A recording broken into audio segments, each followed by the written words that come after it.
I got a bottle of whiskey. I ain't scared to be alone. I love that. The first time I heard that tune, man, I went, "Oh my goodness!" And my wife isn't into music the same way I was, but I was like a 14-year-old that just heard a song on the radio for the first time. I went back in. I went back and said, "Dear, you got to hear this song." I was so amazed with the lyrics. So, hey, I'm at the pub. You know who I am, but I've got Barak Hill with me tonight, and we're going to talk some music. But first off, what are you drinking at the pub this evening? I've got a Boo Rye from High West Distillery. It's their bourbon rye blend. So how do you like that? I haven't had that one. I've had other products from them, but I haven't had the Boo Rye. Everything I've had from them has been good, but it's my favorite. And I guess this is the last bottle I'll get unless I want to go to Utah because I guess they're not distributing it anymore. It's oh, you're kidding. It's a distillery exclusive, but yeah, it's good. I like it a lot. So I'm working through the end of my Backbone bourbon. It's an uncut straight bourbon whiskey at 113.1. Let me show you that bottle there. Nice. I've had it for a while. It is a big bourbon, but it is still very approachable, neat. I've done various things with it. Just to, I'm always curious. So I have done some cocktails with it. But since I'm at the end here, I'm going to finish it off neat. I always drink mine with just a splash of water just to open it up a little bit. But see, that's a great idea. In fact, I've talked to folks about that too. I first, I guess it was about 20 years ago when I was at my first Scotch tasting. When the distiller did that, he said, "You just try it a little bit. It's going to open it up," because a lot of folks are afraid to put water in whiskey. I think, yeah, a lot of bourbons have so much the alcohol's up front a little bit, and it tames that just enough to kind of taste the other flavors that you want to get out of it. And I thought a lot of that is the proof of the whiskey, right? I wouldn't add anything to an 80 proof, for instance. Sure, yeah. And I'd be careful even about a 90. But if you've got a cask strength whiskey, don't be afraid to add about a cap full. Yeah. I mean, if you've got an 80 proof, it just means they've already done that for you, right? See, that's it. They've already got the water in there. So I have an idea what that song was about. Would you tell us a little bit? I had the inspiration for that too, because I'm telling you, lyrically, it is just pure genius. I mean, I wrote that in the middle of COVID. Probably late 2020, early 21. That was the song that came out. Just I hadn't been anywhere or seen anyone, and I was kind of working through my bourbon collection, and that song came out. That's brilliant. Yeah, I think we were all doing a little extra drinking during that time. Yeah, a little bit. So you've got a few albums. I don't know if people still say albums, but you've got a few albums on Spotify, and you have material that's not on Spotify?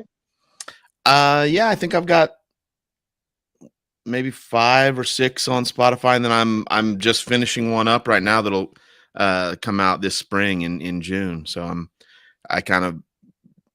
wrapping up tracking and getting a few friends to come in and add some parts, and it'll be done shortly. So we've got a whole album's worth ready to come out. What about Springfield musicians? You guys kind of do that for each other, don't you? Help each other out in the studio?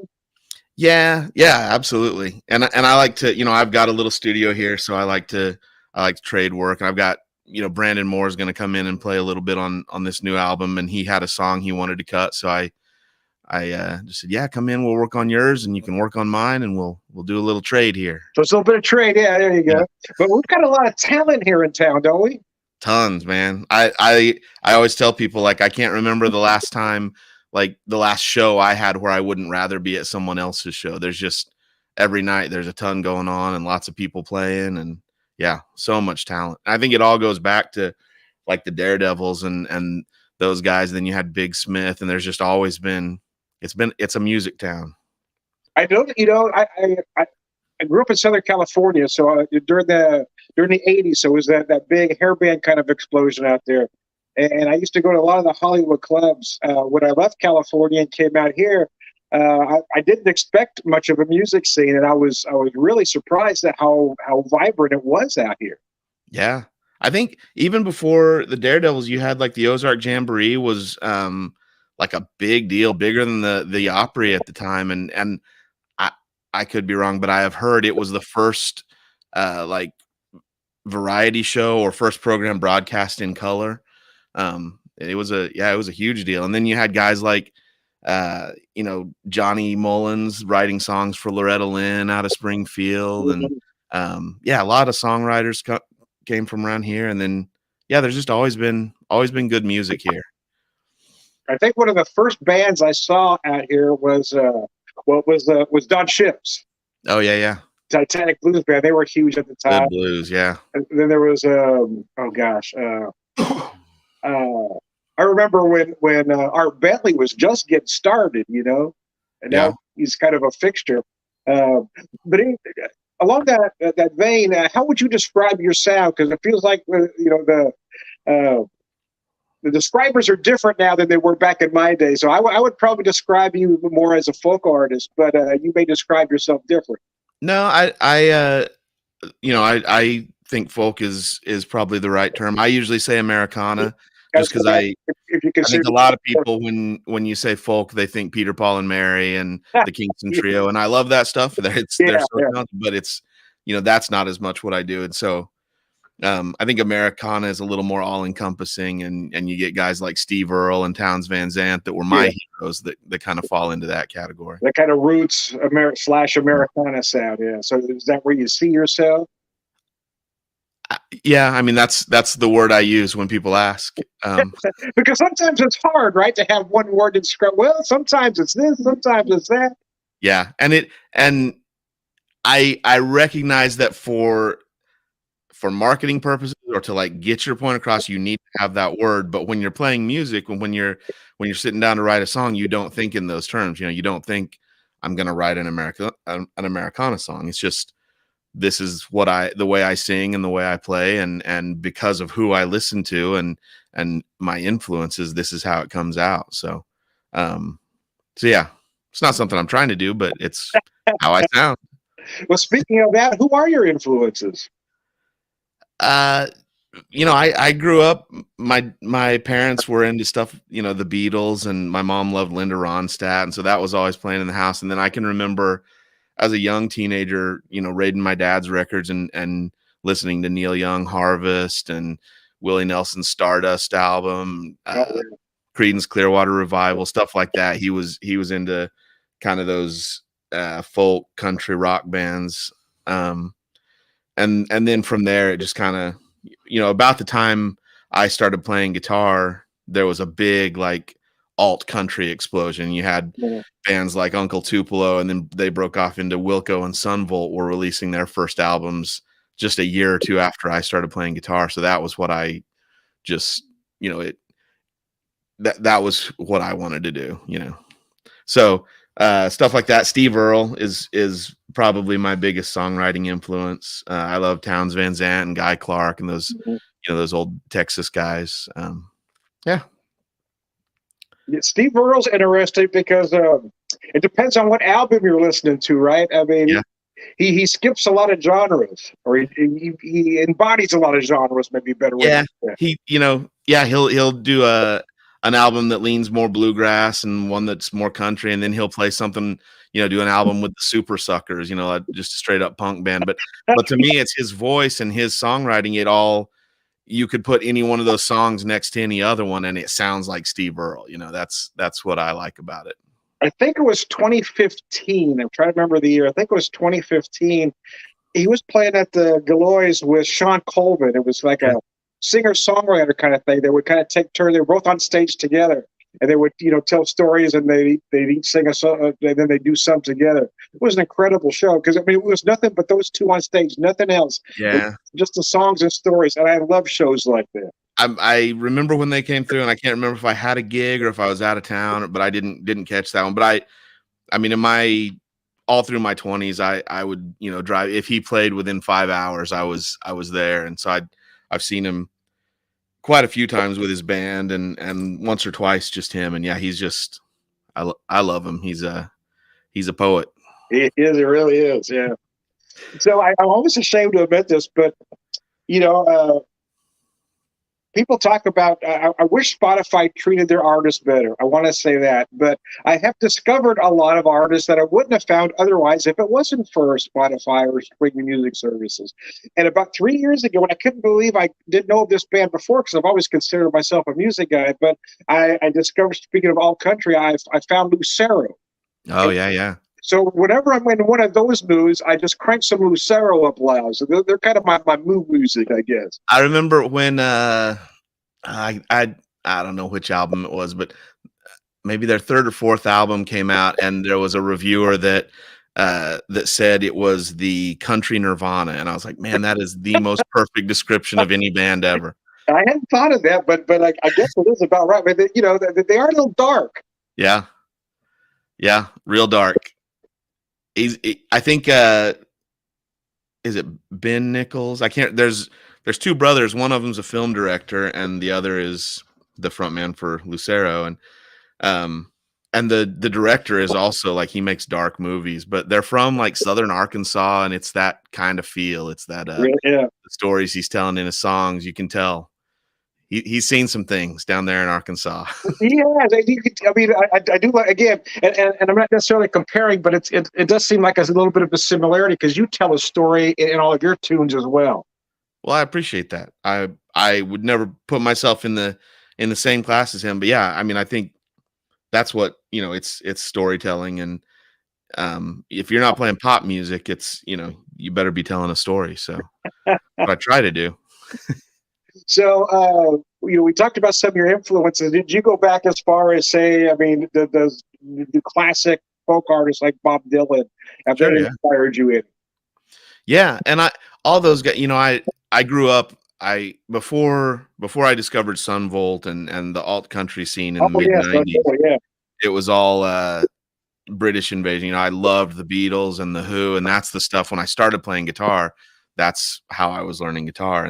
But then all those guys, you'd read interviews and they'd talk about Dylan and Donovan and all the old folk guys. So I found my way back to that. And then once I started listening to Sun Volt and Wilco, they were all talking about him too. And you realize like everything leads back to just good songs, whether it was the old blues guys or the old folk guys, which they were all playing together and doing the same thing. So yeah, I listened to a lot of Dylan. In fact, just about a month ago, I went over to Tulsa and went to the Dylan archives over there and the Woody Guthrie Museum, and pretty cool stuff.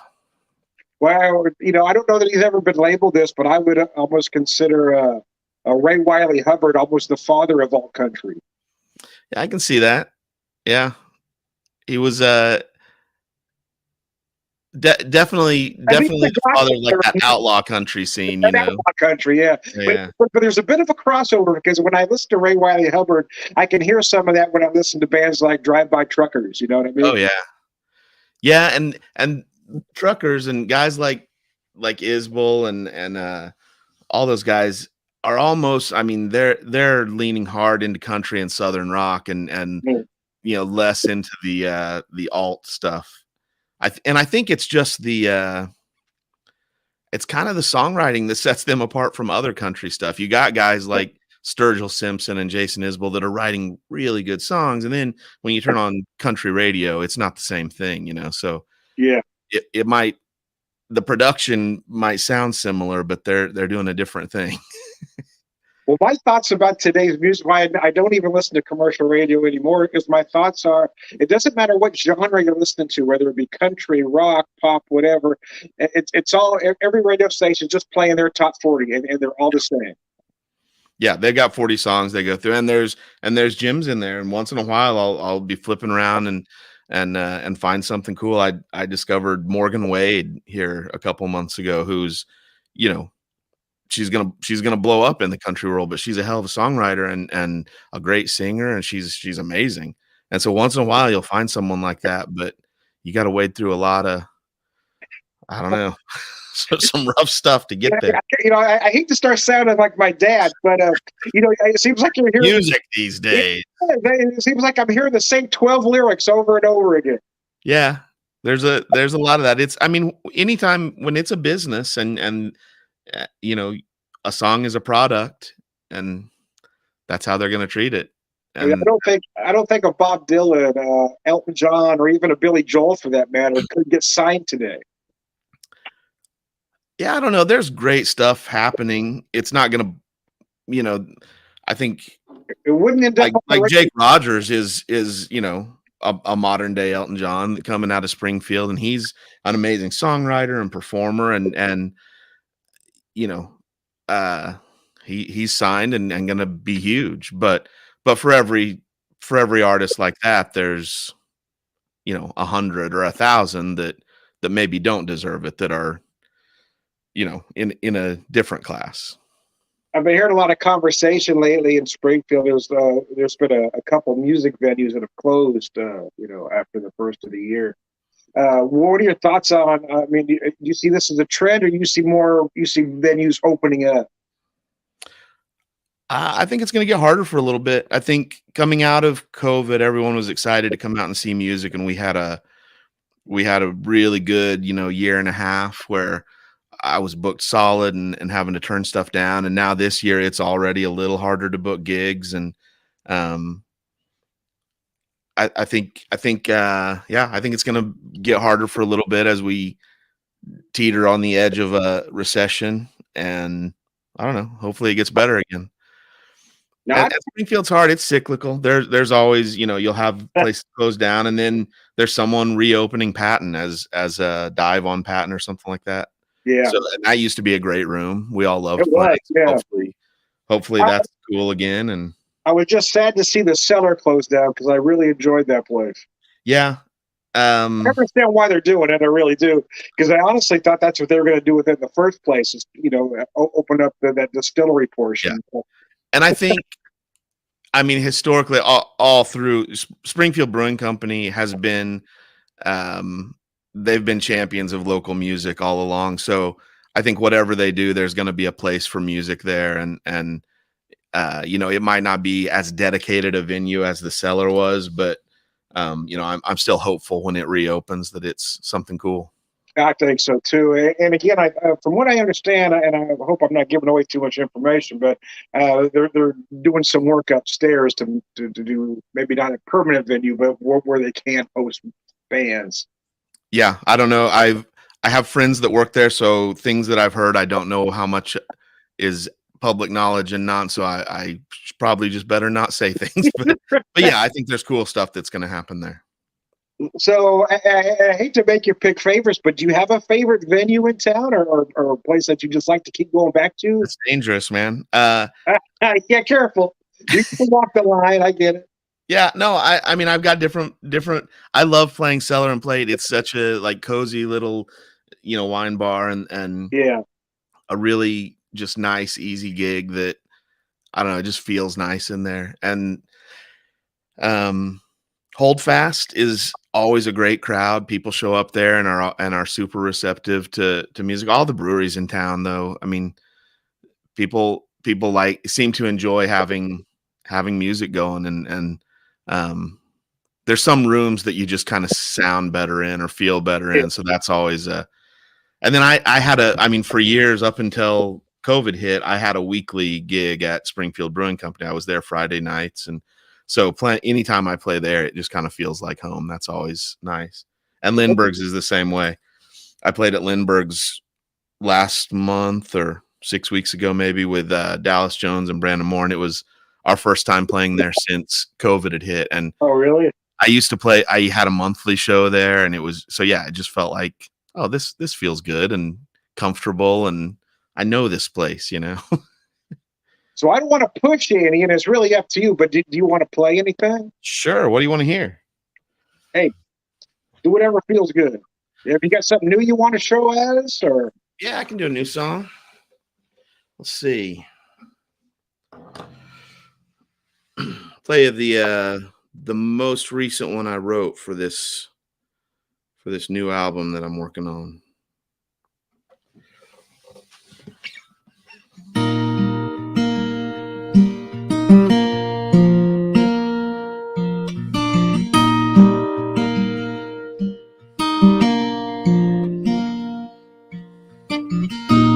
'69 through Oklahoma.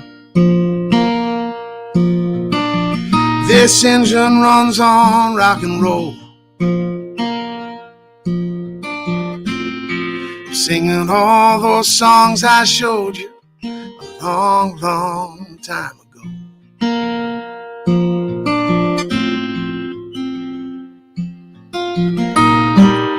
My headlights cut like diamonds, they shine and leave me starry-eyed, reflecting off of road signs, fucking up the night.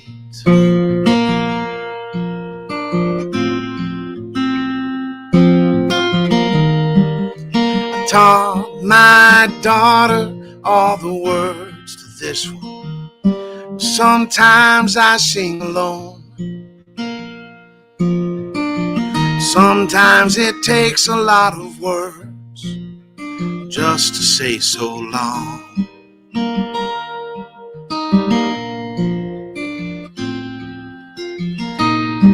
I can't pass through this old town without driving by your house and letting go of songs like arrows with all my windows down.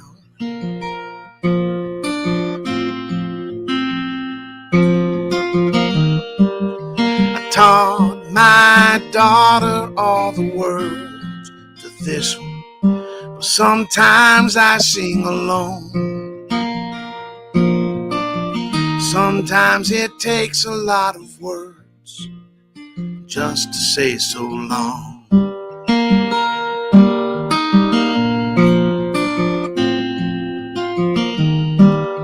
I taught my daughter all the words to this one. Sometimes I sing alone. Sometimes it takes a lot of words just to say so long.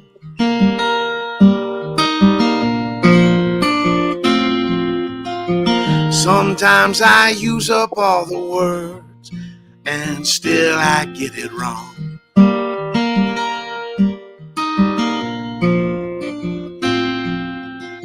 Sometimes it takes a lot of words just to say so long.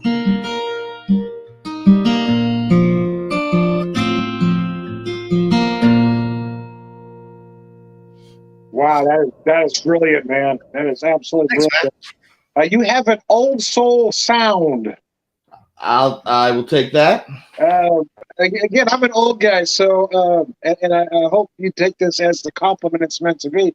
But I hear a lot of the '70s influence. I hear like maybe a little Cat Stevens, maybe even a little Jim Croce in there.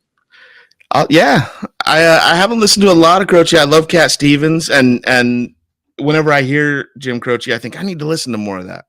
But yeah, I mean that's the stuff that Neil Young is my favorite artist, and so yeah. Crosby, Stills, Nash, all.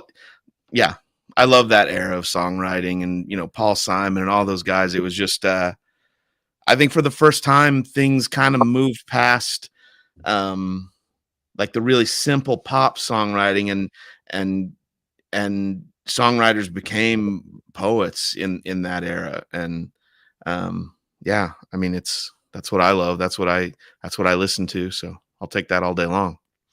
Yeah, that Harvest album was special, wasn't it? It's the best, man.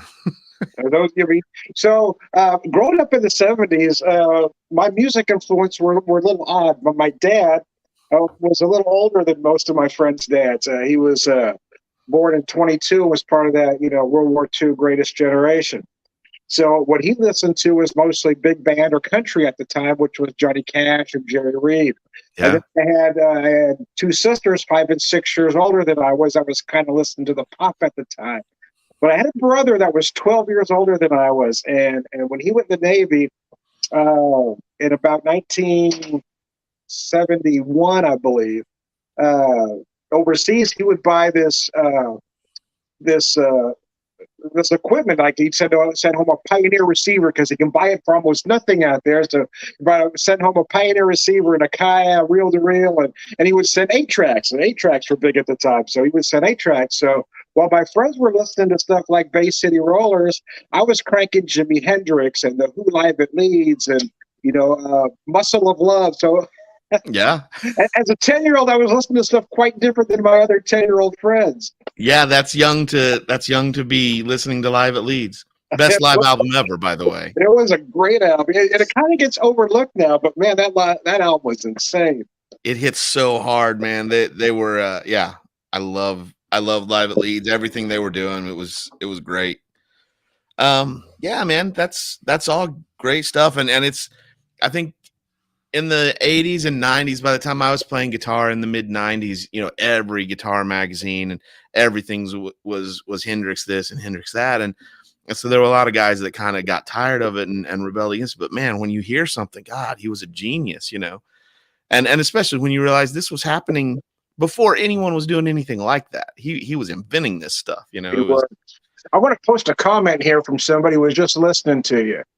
All right. Hunter McGeary says, great song, love the voice. Thanks, Hunter. Your check's in the mail. That's right. Oh, mercy. But is it nice when you get feedback like that almost instantly? Sure, yeah. It's recognize the song.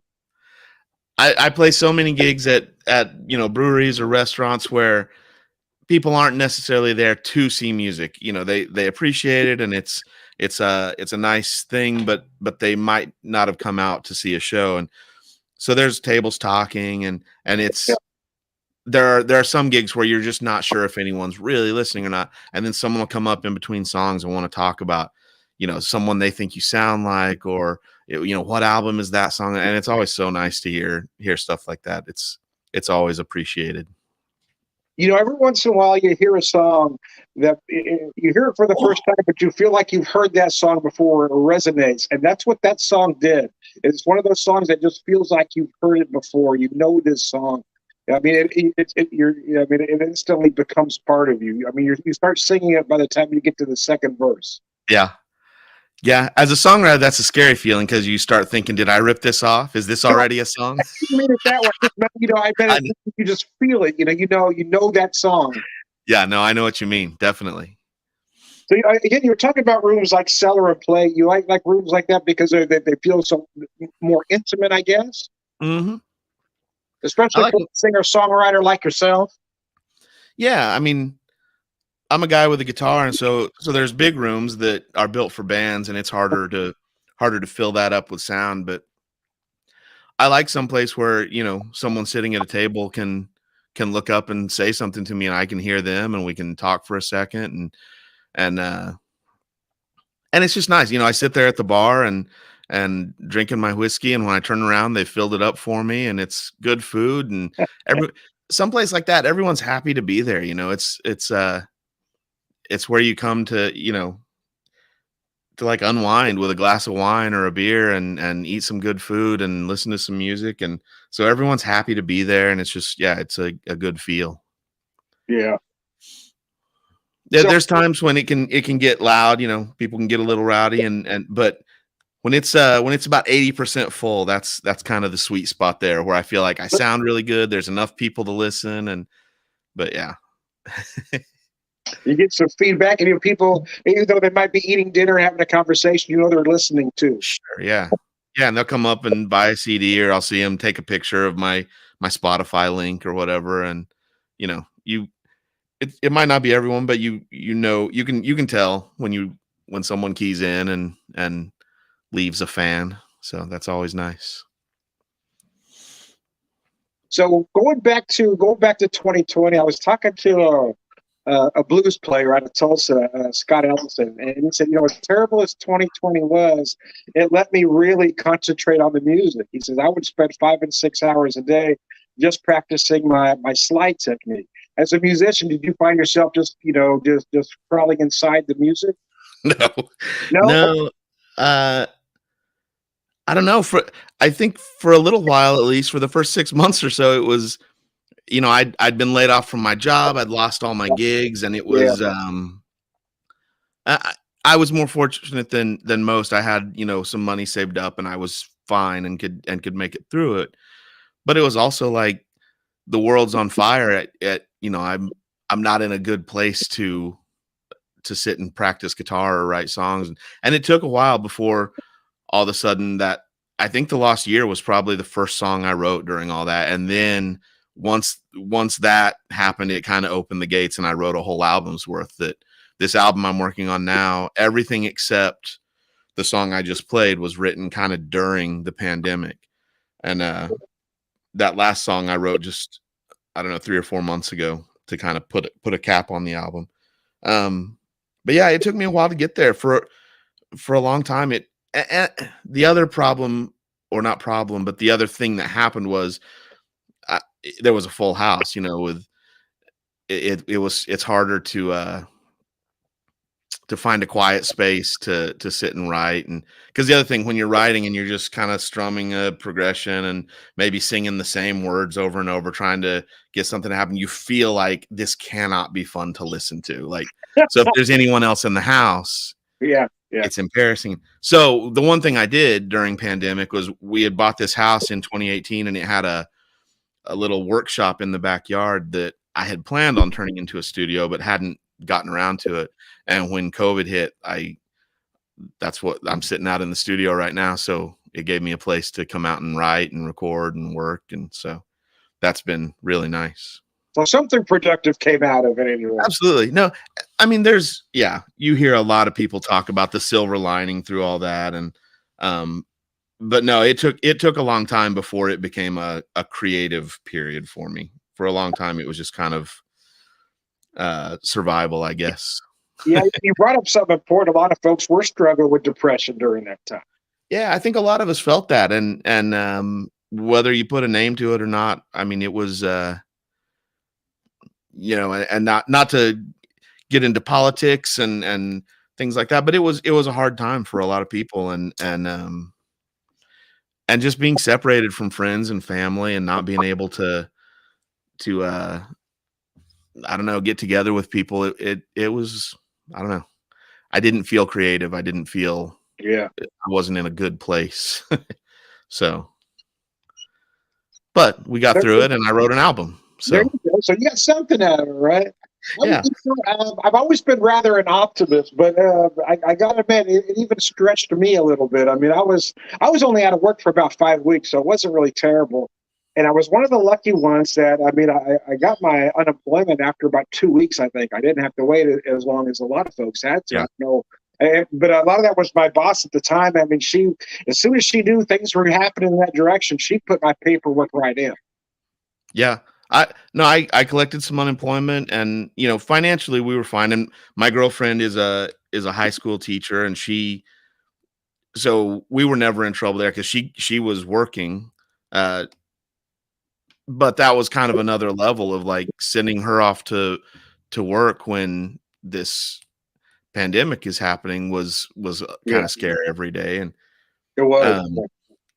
but yeah, we all dealt with it. And like I say, we were more fortunate than a lot of people. And I had a job, even though I was playing a lot of music before COVID, I also had a job that I worked about 30 hours a week. And so I was able to get a little unemployment, but through COVID, I made the decision that I wasn't going to go back to work afterwards. I was going to do music full time. And so that's been good. I'm in my second year of that, I guess, or second or third. So yeah, it's been good since. Well, good. I'm glad you're able to do that. It's been tough on a lot of musicians getting back out there. I think we haven't seen the last of it. I think, like we were talking about, there was a kind of a surge where everyone was excited to get back out. And I think we're kind of seeing seeing that trickle off. And yeah, it'll even out though. It'll be all right. You had that initial stir crazy, right? Everybody was so stir crazy, not being able to get out. So as soon as everything opened up, well, even when things just opened up a little bit, I remember, the first gigs I started playing in April, as we were kind of coming out of it, I guess. Man, there for probably the rest of that year, tips were insane. People were so generous, and you could tell they had missed live music. And we all tried to do live streams and Yeah. tried to kind of come up with, here's a way for you to listen to music, but it wasn't the same, and everyone knew it. So then, yeah, as soon as we were playing out again, man, it was like, yeah, tips were crazy. People were so grateful, and gigs were just, I mean, as many as you wanted to book. And now that it's slowing down, but there's a lot of other stuff going on that, that affects that and affects people's spending and their discretionary income, which as a musician, that's kind of what we depend on. It's as necessary as music feels, it's also, it ain't bread and milk, Yeah. My wife and I kind of joke that, 2020 kind of ruined us, because the less we were able to get out, the less we wanted to get out. Yeah. So we got to the point where when we were able to get out, we went out a little bit, but now we're kind of, we don't really want to go out that often anymore. My girlfriend and I talk about that a lot, where we kind of have to decide and force ourselves to get out. If I'm not playing a gig, it's our natural habitat is kind of what's on Netflix tonight. But the nights we do decide, okay, we're gonna go out, we're gonna go see someone play, we're gonna go get some food, we're gonna do something, and we're always happy we did. It's it's nice to get out of the house, even though it takes some effort to. It does take some effort. We've got my wife and I and a 16-year-old cat, and that's all we want to do anymore. Yeah. Hey, we got a dog. We got a rescue dog over COVID. And the cat doesn't even want us to leave the house anymore. Yeah, the dog and I have spent every second together for the last 2 or 3 years, and so anytime I leave, he's just like, "Where are you going? What, you taking me? What's going on here?" He doesn't know what to do with himself home alone. So obviously you have a particular sound, but I mean, do you ever kind of tinker with different genres?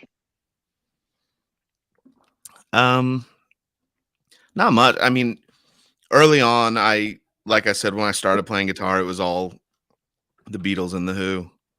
But I also am limited in my capabilities. So, I kind of live in the world that I live in, and don't branch out too much. I listen to a lot of other stuff, though. I love a lot of different music. But yeah, when it comes to what I play and write, I feel like I've kind of honed in on my sound and where I'm comfortable. There you go. That makes sense too. Yeah. But I think you might be selling yourself short on your abilities. You're pretty incredible. Well, I appreciate that. As somebody who wanted to be a lyricist way back when, again, when I first heard the Lost Year, that song is, oh man. Well, thank you. I mean, how you channeled that was, oh man, I'm killing myself for not writing that song. That song is absolutely. I saw your, I caught a few minutes of you just chatting last Friday, maybe, and you were talking about playing keys back in the day. Do you still play at all? Do you still? I haven't in a long time, but I actually still have my 2 old boards, the 2 that I used to play way back when. I have an old RMI electric piano, if you can believe it. And if you look at old Doors videos, you can see Ray Manzarek play. Yeah. and then, I have an old ARP string ensemble that almost everybody played in the early 70s. So. Yeah. But so I haven't played in a while. I've got to get them. I have them both, but I've got to get. I need a new amp, and I always, even though they do have keyboard amps, I always prefer to play out of a bass amp because I like the sound with these particular boards what a bass amp does. So I've got to buy a new bass amp. So that's. Go see my buddy Mike Henderson at Ernie Williamson. He'll hook you up. Okay. All right. Fender's got some really nice, like, lightweight bass amps right now. I've got one sitting over here. They're good amps. See, now at my old age, I've got arthritis really bad, so I never could play a lot. Or now at my age, I couldn't play a lot. But I wouldn't mind just, having them in my garage and tinkering a little bit again. It might help limber up a little bit. I've got bad RSI in both arms from. I mean, when I was a kid, I wanted to be a comic book artist, and I did nothing but draw. And then when I started working, I sat at a keyboard all day, and then playing guitar. Everything I've done in my life has just screamed for carpal tunnel, So. I get that, man. I do. So you'll see me if you ever catch me out every few songs, I'm shaking my hands out and trying to loosen them up, and they start. Yeah. It makes it tough, but it's better than digging ditches. That's right. Well, well, the carpal tunnel is worse on my left, but I've got serious trigger finger in the right. Uh, So it's these two fingers right here just kind of lock up. yeah. But it might help some. Speaking of, you were talking. I asked you, tinker other genre. You basically you have your lane. You kind of stay in there. And when I played, it was the same thing. I was never very good, but I had a particular lane that I was good at, if that makes sense. Yeah. Yeah. There Yeah. were things I knew how to do well. There's one particular band I was in. The lead guitar player, all he wanted to do was play lead, as many guitar players do. And he was good, but he was more, he was tall and blonde. That was his real claim to fame, as he was tall and blonde, and it was Southern California. Anyway, but it really allowed me to do something that I don't think anybody was doing, was basically play rhythm keyboard. I mean, I would basically hit the chords, and he could do his thing. I'd hit the chords. I was basically playing rhythm keyboard. It was an interesting sound. Man, there were a lot of, when you listen to Leon Russell and stuff like that, those guys always had killer guitarists, and they'd lay back a little bit once in a while and just let the guitarist do his thing. And yeah, those guys, they could get such a vibe going on keyboard, that you don't think of as I don't know, you don't think of it as a rhythmic instrument, but it can happen. For whatever reason, I never could explain. I'm right-handed, but for some reason, my left hand is faster. So I would do faster bass runs. So I would do all the runs with the left hand because it was faster. Yeah. Huh. I've tried to play keyboards a little bit and learn piano, and I'm kind of hopeless at it. If I practice a lot, I can get to where I can kind of stumble through a song, but then I won't play for a couple weeks and forget it all. And it's, I don't know. I just go back to guitar. I was basically a 3-chord keyboardist, right? I mean, if Chuck Berry wrote it, I could play it. Yeah. I did a lot of animals, although I couldn't play like Alan Price did. The man was genius, but I could hit the basic chords, Huh.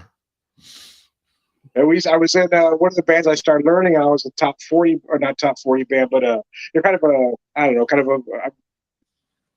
kind of country, old school rock and roll. So we did a lot of 50s, 60s rock. That's why I learned basically you learn three. You learn ACD, and you can play. If Chuck Berry wrote it, I learned how to play it. You could transpose the chords and. Yeah, playing 50s, 60s pop rock or any country, you can get a lot of songs out of 3 or 4 chords. I could play the letter really well. Box tops.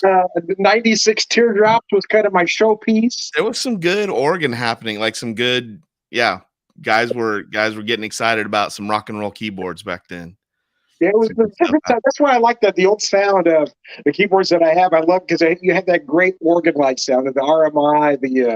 It wasn't quite as I don't want to use the word good because it was a little bit. It wasn't quite like the Fender Rhodes, but it had a very particular sound. Yeah, you had you've got the Rhodes and then the Wurlitzer and the Hammond, and those 3 felt like everything was kind of trying to find a place with those three key sounds. But I just at the Dylan Archives in Tulsa, they've got a whole station set up with the guitarist that jumped on keyboards. He was a guitarist. I can't think of his name right now, but they had brought him in to engineer, and he just wanted to be on the session when Dylan was recording Like a Rolling Stone. Mm-hmm. And so he said, I got an organ part, and he wasn't an organ player. And so you can tell he's playing just behind everyone so he can make sure he knows the chord. And it became a style that a bunch of people emulated after that, because Dylan liked it and left the track in. And it's pretty cool. And when you listen to it, it's a great story. Yeah. And after I heard that, because they've got snippets of an interview with him where he talks about that, I didn't know the song, and so I was jumping in and just waiting. And once I heard their chord, then I'd play, and I'm just after it. And now every time I hear that song, you can hear that happening, but it's a style, it's a vibe, Wow. So when I was in my teen years, let's just say, there was a lot of action at my house. Usually my parents had friends over, and there was a lot of liquor involved on the weekends. And I had my keyboards in the den that my dad had built, usually where everybody was. So when they would get to a certain level of drinking it, let's just say, one of his friends loved the song 96 Tears from Question Mark and the Mysterious. So I would do a rendition of that, and I'd get this great standing ovation. It was like the best audience ever. And they were just so hammered, right? So again, which comes to the question, when you're playing, does the level of inebriation affect? Oh, yeah, absolutely. I mean, yeah, when a crowd's been drinking and they're into it, that's a good crowd. Yeah. You get them on your side, you're going to have a good night. Yeah. And then they start getting loose with the tips, don't they? Sometimes, not always, Not sometimes. always. But there's also a level of like, I've never been a guy that, I've known a lot of guys that could play high or could get really, really drunk and still play. And I've never been one of those guys, but there's a level you get to where you're, man, I'm feeling good and I'm still in control of this and I can think about what my hands are doing, but I feel just perfectly relaxed. And that's a good place to be. If you and the crowd can get to that same place at the same time, it all works. Whether I was playing or bowling, it was always the same. I needed 2 beers to get started. I've always said I'm a 2-beer bowler. Yeah. Otherwise, I'd be so terrified. And the first time I played live, I was so terrified. I could hit the notes, but I couldn't move. I didn't even smile. So after that, I said, okay, I drink 2 beers before each, and then I would. What I learned to do is because I was painfully shy as a kid. The same thing I kind of do with my beer whisper stuff. If you've seen any of that, is I almost adopted this character, right? This other persona. So Tom on stage was different than Yeah. Well, as soon as Tom gets on stage, he's no longer this other guy. Do you have anything like that to psych yourself up? Not anymore. Early on, like in my early 20s when I was playing I played in bands as a teenager, but I was always the bass player or the rhythm guitarist or whatever. But once I started writing songs and singing, I would get stage fright so bad. It would, I'd feel sick before shows and just be nervous. And a couple shots of tequila or a couple beers or whatever to get on stage. I don't think I had another persona or anything, but I definitely had to psych myself up. But now, I mean, I'm 25 years into it, and it takes a big gig to get nervous. And that's not saying anything about how good I am. It's just I've messed up on stage so many times that you realize it doesn't matter. No one cares. Yeah. If you forget lyrics or if you play the wrong chord or whatever, everyone laughs it off if they even notice. Well, you find if you don't tell them, most of them don't even know. Yeah.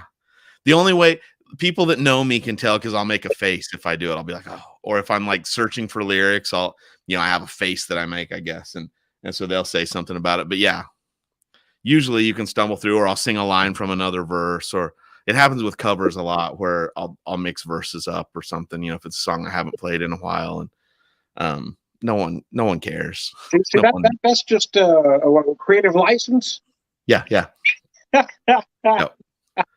Yeah, I've got songs that, once in a while someone will ask for something that, yeah, I know that song, but I haven't played it in 5 or 10 years, and I can kind of stumble.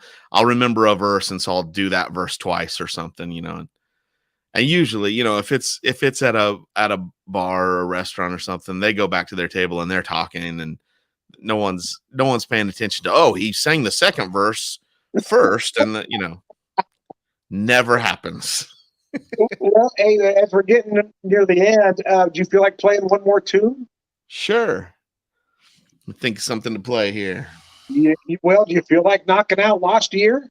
Yeah, I can do that. For whatever reason, it's that first line that just gets me every time.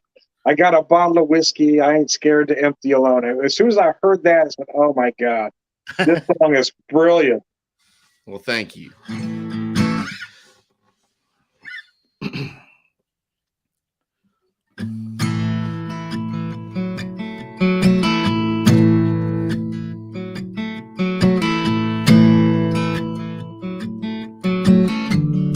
I got a bottle of whiskey that I ain't scared to empty alone.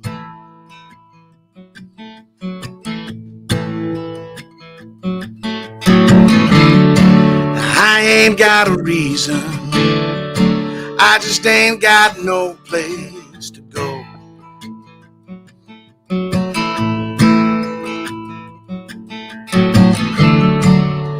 All of my family, all of my friends, I'll be seeing you sometime.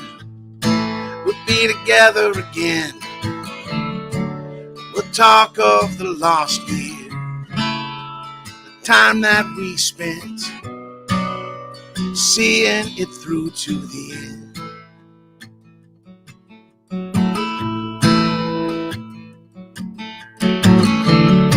I've got a pen and some paper, some things that I want you to know.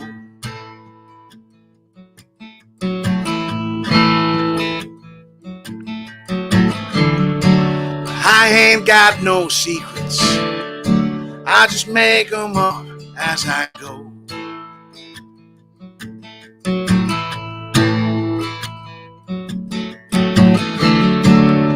All the love letters and all of the sins, all of the might and might not have been, all the talk of the lost year, the time that we spent seeing it through to the end.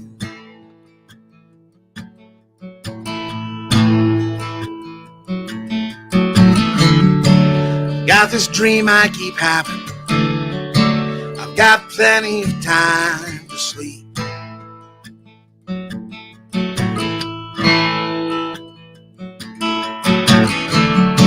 But I keep my eyes open and I try to hang on to that dream.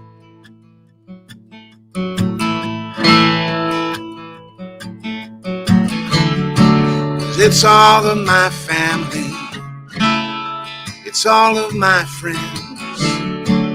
They're smiling and laughing all together again, making up for the lost year, the time that we spent seeing it through to the end.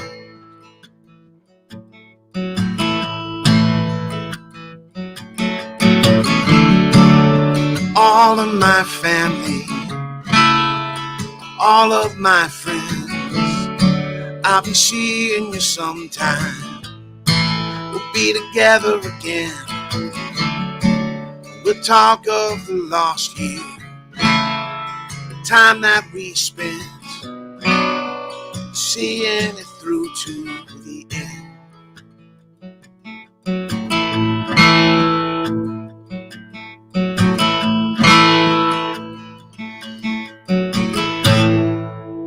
All right, man, that song is just brilliant, man. Thanks, man. So you made a comment earlier, that you're about 25 years in, and I was listening to that tune. You find that your voice has gotten seasoned over the years? Seasoned and lower. I've lost a little high end, especially through COVID, because just not playing as much. I lost a couple steps on the high end. And once in a while I'll start playing a song that I haven't played much since before COVID, and I'll realize, oh, I'm not going to get this note coming up. So have you noticed that you picked it up on the low end note? Because that's what I've noticed over the years. I get these low notes a lot better, I don't know if a lot better, but yeah, it's definitely just kind of shifted down. I feel like I have as much range, which was limited, but it's shifted down maybe half a step or a step. I noticed I've got this scratch in my voice I didn't have 20 years ago. I definitely have a little of that. Yeah, it gets a little. Yeah, sounds like I've been smoking. Oh, mercy. Hey, man, I want to appreciate you coming on. I know you got a lot going on, a lot of gigs. But before I let you go, what gigs you got coming up this weekend? Let me pull up my calendar. I don't know. You might as well tell anybody that might be listening, and just in case they get out there. I'm playing. It's kind of a weird weekend. I'm doing a couple kind of odd gigs, but I'm playing. Simply Delicious Catering is doing like a Mardi Gras dinner out at the Diamond Room, I think on West Grand maybe. So I'm there tomorrow night, and I think there's still tickets available. And then Saturday, I'm down at the Ozark Mill. The Down syndrome group of the Ozarks is doing a fundraiser, a bourbon and burn. I think it's a bourbon and cigar. Oh my gosh, really? Where's that At the mill on Finley Farms. Oh gosh, okay. So I'll be playing out there from I think 6 to 9 Saturday night. Oh wow, I'm gonna have to look into that. Okay. Yeah, come out, say hi. And then every Sunday I'm down at Morning Day Cafe in Nixa, kind of a late brunch gig. I play from 1 to 3 every Sunday, and it's great food, and it's one of those rooms that just kind of feels good. It's a nice high ceilings and good sound. I keep it pretty quiet, and I just do originals there. I don't do any covers, so it's always a fun gig. So you mentioned Cellar and Plate. When are you back out there? I'm usually there a couple times a month. I think March 17th, it looks like, is the next time I'm there. Yeah, March 17th. Okay. Oh, St. Patrick's Day. Oh, crap. Okay. I'm not telling that. Yeah, I don't think about those things when I book gigs, and then I'm always like, oh, no. Why did I do that? So, Sister Lucille, I'm a big fan of that band. Oh, yeah. They've got an album release party that day. It's, oh, crap, I'm out of town. I booked it months ago. Oh, man. I'm going to well, I'm back on March 31st. I'm at Cellar and Plate as well. Okay. Well, we'll try to get out there for that one then. And then other than like the deals this weekend, next in March, I'm out at Piney River Brewing in Bucyrus. They're doing like their big, they call it their ale-iversary, but it's a big day, and they're having several artists come in. So Brandon Moore and I are going out there on March 25th to play for a little bit, be a part of that. That'll be fun, yeah. That'll be a good time, yeah. So I remember somebody asking Billy Joel years ago that if he had a cringe song. So did you have a cringe song that folks might ask you to play that you? I don't get it as much anymore. I hate Wagon Wheel, and yeah, I mean, just it's not cringy. I get Chris Stapleton a lot. A lot of people ask if I know Chris Stapleton, and I tend to like. Yeah, I can see you doing that. Yeah. I can see it too, and so I tend to not do stuff like that because I don't want people to think I'm trying to sound like him, and so I guess that's the close thing. But he's great. I like him. It's not cringe at all. It's just I don't want people to think I'm a Chris Stapleton cover act, so I just don't do it. And my favorite thing, I think I actually got it from Steve Ames. But anytime someone, hey, do you know Chris Stapleton's song? And Chris who? And you don't know Chris Stapleton? You've got to go listen to it. And they always have a song that. Yeah. He's great. He's great. Well, when I first heard you, I remember sending you a message a couple of years back asking about Lucero because I heard a Lucero too. I said, man, that song would be perfect for your voice. Yeah. I need to work. Yeah. I got really into Lucero for a while, and I haven't kept up with them their last couple albums. I need to go back and find a song or two that I could work out acoustic. He's great though. And it's intimidating when someone's got such a I don't know, such a unique voice. Yeah. I feel like, how am I going to do that justice? I can't do anything with this that, is going to be not when I do covers. It's not about making it better, but it's about how do I like sit this into my thing and how you have to interpret it. Right. And with those songs, it's like, what am I going to do with this? It's like trying to cover the Doors, like, what are you going to do? It's the Doors. Yeah. I mean, who's going to do Jim Morrison? Right. Or Ray Manzarek or any of them, they were all so unique that. As a keyboard player way back when, trying to play Ray Manzarek, I thought I was, there were times I just would literally go to my room and just bang my head against the wall. I practiced him for 2 hours. And that's it. I'm done. Yeah. Because he was doing some. I mean, I still don't know what the hell he was doing with some of that stuff. He was the guy in that band. He wasn't doing any traditional keyboard work. He was doing shit that nobody had ever thought of before. None of them were doing anything traditional. I mean, Morrison wasn't a traditionally good singer. No. And Robbie Krieger was playing weird guitar. But man, the way it all came together. And I without a bass player. Yeah. So weird.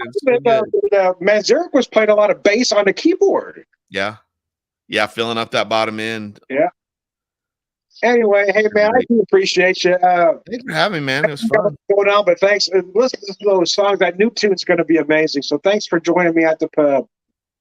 Absolutely. Thanks for having me. Hey, I want to thank Barak Hill for joining me at the pub. I want to thank anybody that was watching for joining us at the pub, and come and join us next week. Hey, thanks, man. I appreciate you. Hey, don't jump off yet, though. I'm going to end the live video. And anyway, have a good one, guys. We'll talk to you later.